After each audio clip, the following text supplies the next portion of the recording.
طلاق کا سبب کیا ہے؟ کہتے ہیں ایک آرابی نے اپنی بیوی کو طلاق دے دی۔ کچھ لوگ اس کے پاس پوچھنے اور سبب معلوم کرنے آئے کہ اس نے طلاق کیوں دی۔ وہ کہنے لگا کہ وہ ابھی عدت میں ہے، ابھی تک وہ میری بیوی ہے، مجھے اس سے رجوع کا حق حاصل ہے۔ میں اگر اس کے عیب تمہارے سامنے بیان کر دوں تو رجوع کیسے کروں گا؟ لوگوں نے انتظار کیا اور عدت ختم ہو گئی اور اس شخص نے رجوع نہیں کیا۔ لوگ دوبارہ اس کے پاس آئے تو اس نے کہا اگر میں نے اب اس کے بارے میں کچھ بتایا تو یہ اس کی شخصیت مسخ کرنے کے مترادف ہوگا اور کوئی بھی اس سے شادی نہیں کرے گا۔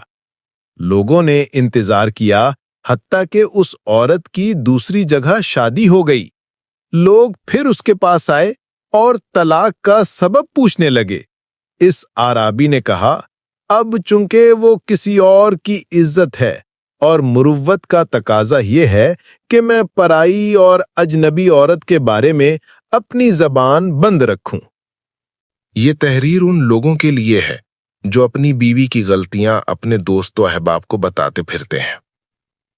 دوسروں کے عیب چھوڑو، کبھی اپنے سامنے بھی آئینہ رکھو۔